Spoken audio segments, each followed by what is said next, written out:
Covid के बाद से डेली क्लिनिक स्टोरीज में जो सबसे कॉमन प्रॉब्लम लेकर के आजकल के बच्चे आ रहे हैं, मतलब यंग जनरेशन, वो उनकी सबसे बड़ी प्रॉब्लम है work from home.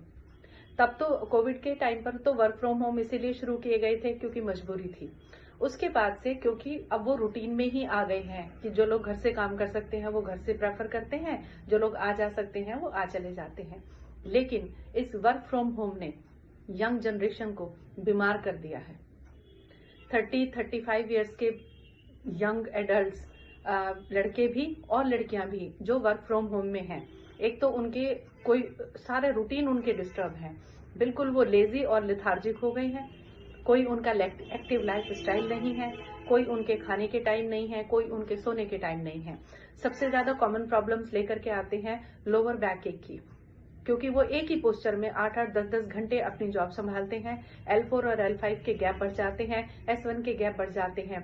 Lower back की प्रॉब्लम सबसे कॉमन प्रॉब्लम्स में है, क्योंकि वो पोस्चरल डिफेक्ट्स की वजह से होती हैं। एक ही पोस्चर में बैठे रहना अपने लैपटॉप्स लेकर के। दूसरा, एंजाइटी के इश्यूज उनके बहुत बढ़ रहे हैं, क्योंकि घर में वो माहौल नहीं होता है जो ऑफिस में होता है। ऑफिस में आप डिसिप्लिन में रहते हैं, आप टाइम से जाते हैं और टाइम से वापस आते हैं। वर्क फ्रॉम होम ने वो रूटीन बिल्कुल डिस्टर्ब कर दिया है। उसकी वजह से उनको इतनी कम उम्र में हाइपरटेंशन होनी शुरू हो गई है, उनके शुगर के लेवल बढ़ने शुरू हो गए हैं और उनको एंजाइटी और डिप्रेशन के इश्यूज हो गए हैं। लगता तो ये था कि हम बहुत कंफर्ट लेवल में आ गए हैं, लेकिन वो उतने ही ज्यादा लेजी और लेथार्जिक हो गए हैं। तो अब जॉब्स तो छोड़ी नहीं जा सकती हैं, जॉब्स तो करनी ही पड़ेंगी। लेकिन मैं उनके लिए यही एडवाइस दूंगी कि आप अपने लाइफ स्टाइल को ठीक करें। कुछ ना कुछ बीच बीच में टाइम जरूर ऐसा निकालें जिसमें आप थोड़ी बहुत स्ट्रेचिंग एक्सरसाइजेस कर सकें। कुछ कुर्सी पे बैठे बैठे भी हो जाती है, कुछ उठकर भी हो जाती हैं। अपने खाने पीने का ध्यान रखें। घर में रहने का मतलब ये नहीं हो सकता कि आपका जो मन करे आप खाते चले जाएं और कोई हिसाब ही नहीं है कि आपने क्या खा लिया। आप कुछ टाइम पर पे रेस्ट भी कर लें और अपने ब्रेन को संभालें। हर वक्त की ओवर थिंकिंग, हर वक्त के स्ट्रेस और एंजाइटी के इश्यूज जो हैं वो आपको डिप्रेशन की तरफ लेकर के जा रहे हैं। तो अगर यंग जनरेशन ही इतनी बीमार हो जाएगी तो फिर कैसे चलेगा। हर चीज की उनकी दवाइयां चल रही हैं, बैकएक के लिए दवाई चलती है, फिर उनके वेट बढ़ जाते हैं, फिर वेट के लिए फिर वो इतने एफर्ट्स करने पड़ते हैं। वेट की वजह से फिर बीपी हाई और शुगर होने शुरू हो जाते हैं।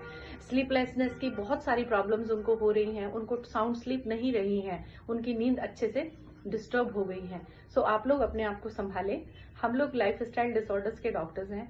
I am happy to help you all, सभी के लिए, क्योंकि बहुत सारा पेशेंट इन सब चीजों को, इन प्रॉब्लम्स को लेके मेरे पास आता है, तो मुझे लगा हमें डिस्कस जरूर करना चाहिए। तो अपने आयुर्वेदिक डॉक्टर्स के पास आइए, उनसे कंसल्टेशन लीजिए। अगर वेट बढ़ रहे हैं तो वेट को कंट्रोल कीजिए, अपने डाइट पे कंट्रोल कीजिए, अपनी एंजाइटी के इश्यूज को टाइम रहते सॉल्व कीजिए, क्योंकि वो लंबे टाइम तक चल जाएंगे तो आप लोगों को बहुत ज्यादा बीमार कर देने वाली है। सो हेल्दी लाइफ स्टाइल अपनाइए, एक्टिव और एनर्जेटिक रहिए, और जहां जहां डॉक्टर्स की एडवाइस की जरूरत है टाइम से आइए और टाइम से अपने इलाज कराइए, ताकि आप स्वस्थ रह सके और अपने स्वास्थ्य की रक्षा भी कर सके।